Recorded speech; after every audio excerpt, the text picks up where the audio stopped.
l'IHU a été très rapidement saisie dans l'épidémie de Covid-19. Cette épidémie qui a commencé en décembre 2019 à Wuhan et a diffusé sur le territoire français. Dès le 31 janvier, l'IHU est intervenue dans un premier temps pour tester par PCR les rapatriés français et européens de Wuhan. Cette première intervention a permis à l'IHU d'investir au plus tôt dans un grand nombre de tests et permettra par la suite de déployer les mesures de dépistage massif pour poser le diagnostic de Covid. Le premier patient reçu à l'IHU a été hospitalisé le 3 mars 2020. Il s'agissait d'un patient français ayant contracté la maladie dans la région de Briançon. Très rapidement, le nombre de patients a augmenté. Le premier service de 25 lits, qui était destiné à recevoir ce type de patients, a rapidement été rempli et a poussé l'IHU à hospitaliser les nouveaux patients d'abord au 2e étage, puis au 1er étage.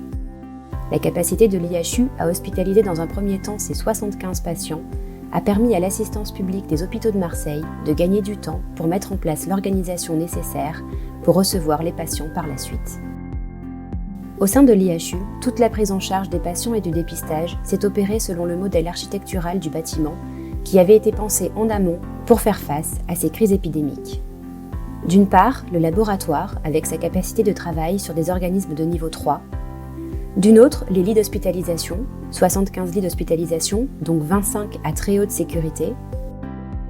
Enfin, un hôpital de jour dont les capacités ne cesseront de s'accroître, puisque sur 10 lits ouverts, l'IHU a reçu au milieu de la crise, en hospitalisation de jour, plus de 250 patients par jour.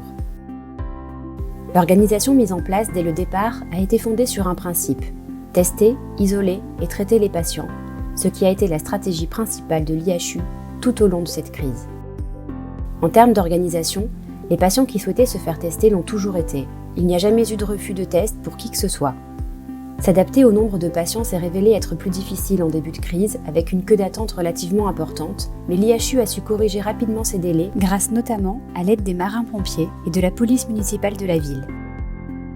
Le développement de diagnostics très rapides au point of care a permis d'accélérer encore un peu la cadence, permettant à l'IHU, au milieu de la crise, de réaliser plus de 5000 tests par jour. Très rapidement s'est organisé également l'accueil des patients en hôpital de jour. Tous les patients diagnostiqués positifs se voyaient la possibilité d'être pris en charge par l'IHU. La prise en charge ne dépendait pas seulement du traitement proposé. Le traitement par chloroquine et azithromycine était présenté à chaque patient, mais pouvait être bien entendu refusé. Le principe de la prise en charge à l'hôpital de jour reposait sur un système de chaîne organisé par l'équipe médicale et paramédicale. Le premier maillon de cette chaîne consistait à évaluer la gravité de la maladie par la prise des constantes. À ce stade, un transfert en hôpital ou en réanimation en fonction du score de News et de l'examen clinique du patient était décidé. Une prise de sang permettant d'évaluer les dédimères, dont on a montré par la suite qu'ils étaient en relation directe avec les embolies pulmonaires, était ensuite réalisée. Puis venait une évaluation du potassium et un électrocardiogramme afin de se mettre à l'abri de toute complication cardiologique en cas de traitement à l'hydroxychloroquine.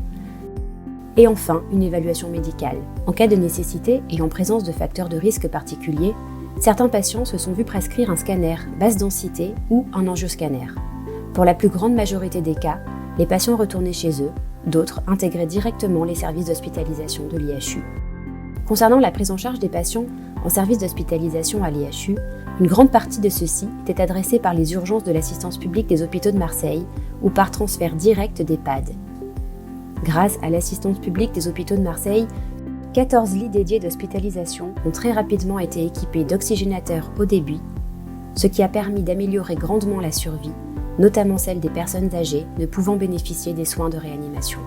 Depuis le début de la crise, tous les matins à 8h a lieu un staff avec l'ensemble de l'encadrement de l'IHU, laboratoire, soins et encadrement technique. Ce staff a pour but de vérifier et programmer les stratégies à venir. Tous les patients vus en hôpital de jour sont rappelés dès le lendemain de leur passage afin de s'assurer de la normalité de leur bilan. Cette organisation a pu se mettre en place grâce à une équipe de médecins volontaires retraités, essentiellement anciens collègues, qui se sont réunis autour de la présidente de l'IHU, Madame Yolande Obadia, et de Madame Catel Guillon. Ce système a permis de rappeler plus de 20 000 patients, permettant ainsi une prise en charge immédiate de ceux qui présentaient des risques de thrombose. Dès la mise en place de la vaccination en France, l'IHU s'est vu confier la responsabilité de la vaccination des personnels de santé libéraux. L'organisation a permis de vacciner en moyenne plus d'une centaine de personnes par jour.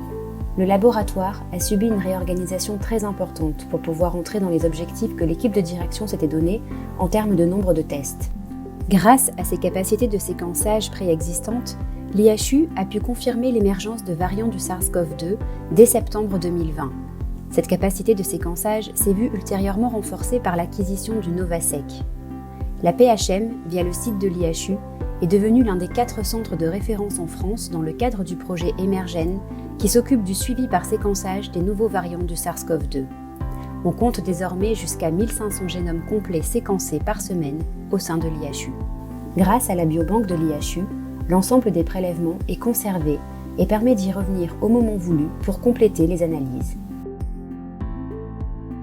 Très rapidement, au cours de l'épidémie, des outils de traçabilité ont été mis en place, assurant ainsi un suivi en temps réel à la fois du nombre de patients venus se faire tester, du nombre de patients positifs, du nombre de patients qui avaient une réinfection, du nombre de patients porteurs chroniques, ainsi que du nombre de patients positifs chez les patients vaccinés.